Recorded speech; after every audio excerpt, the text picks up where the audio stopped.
Hello there, David Risley here with the Blog Marketing Academy at blogmarketingacademy.com, and I'm coming to you today with a new episode of Coffee Break Blogging.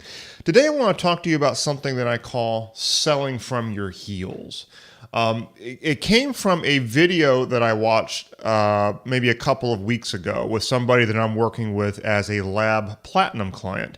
And he had a video for an offer where I looked at that and it was just not a very good video. And what the biggest problem with it is that he was not portraying any confidence in his offer. In fact, he was practically apologizing for making the offer. He started off by saying that he wasn't trying to make a quick buck, saying it wasn't a scam, stuff like that. And it just it went on from there. But the biggest thing there is that who starts off making an offer by apologizing for making it practically? It's not a really good look, and it doesn't really portray any confidence in the offer. And that confidence is going to come through and certainly affect how people are going to want to buy it. Now, I call this selling from your heels. Okay, it's delivering a sales message while leaning back, almost propitiating to your prospect for even making the offer to them, almost as if you're doing a bad thing to them for making that offer. The interesting thing is that this guy's page actually was converting. It didn't convert very well, but he did make sales with this page despite the video. So that actually told me that it's probably a pretty good offer he was making. He's got something there, and it would be improved if he just changed how the offer was presented. But he is in no way alone. I've seen this a lot of different times over the years, and that's because it can be downright uncomfortable to try to seek money from somebody. It just feels a little weird sometimes until you get used to it, and I do understand the feeling. To make sales, though, you do have to analyze and solve that underlying insecurity about salesmanship. Salesmanship gets a bad name because we do know that there are those salesmen who get super pushy about it. But if you dig even a little bit deeper than that, it's also because those pushy salesmen were ultimately pushing an offer which wasn't exactly right for the prospect. When you've experienced a sale with somebody on the receiving end of it, but it was something that you really needed and wanted already, then it didn't feel pushy. But if you didn't want it, if it wasn't something that you were interested in, that person just kept on pushing and pushing, all of a sudden you get really annoyed with the salesperson, right?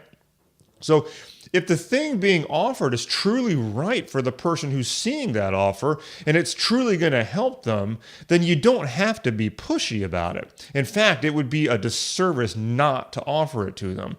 If your offer will truly help them, then that's what it is. It's an offer of help. The fact that you're asking for exchange for it in the form of money is just simply how things work in this world. If the exchange of energy isn't a two-way flow, everything falls apart. You cannot continue to offer such help to people. And quite frankly, they're likely not going to really get the full value from it if there's no exchange for it. If you give it to them for free, they're not going to ultimately value it enough to really accept your help. Money is simply a form of energy when you really get right down to it. People make a really big deal out of it and make it all complicated and get worked up over it and things like that. But at its simplicity, it's just a form of energy. It's a form of energy that we all happen to accept. We all mutually agree that it's valuable, and that's why the world operates with money. Otherwise, there would be no exchange of goods and services, and frankly, we wouldn't have much of a society at all. So putting a price tag onto a true offer of help is nothing to shy away from. But in all cases, the truly important thing here is that your offer is in their best interest and will truly help them. So if you find yourself selling from the heels and just being afraid to make an offer, stop and ask yourself a couple of things. Is this truly something that will help them? And secondly, is it in their best interests? And if you have doubts about that, you want to fix it. You can go back, revisit your offer, make the offer better, tweak it so that you have all the confidence that if they buy this thing from you, then it's truly going to be helpful toward them and help them achieve what they want. When I presented the lab to somebody, and when I do, because I present the lab often here at the Blog Marketing Academy, ultimately, I hope every single one of you listening becomes a lab member. But when I sell the lab, I'm not apologetic about it because I know full well to the fiber of my being that the value delivered inside the lab is much greater than the price that I'm asking. I over-deliver inside the lab, and I put a lot of work and personal time into that delivery. If anything, the job of my marketing is just to simply effectively communicate the value that's there so that they see it too.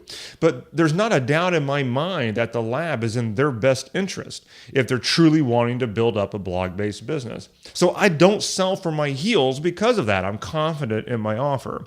And that's how you want to feel about your offer as well. When you do, there's no discomfort about making your offer. Now, I know that there can still be that element of confidence just putting yourself out there like that, and I get that too, but when you feel good about the offer you're making, you take some confidence from that. It makes it easier, and you won't feel the need to act meek or understated when it comes time to actually present your offer to a potential buyer. Okay, so with that, hopefully if you have any questions, feel free to shoot me up and I'll answer them for you, but I want you to go out there, put something together, make an offer, and do it with some confidence out there, okay? And let me know how that goes. I'll see you on the next episode of Coffee Break.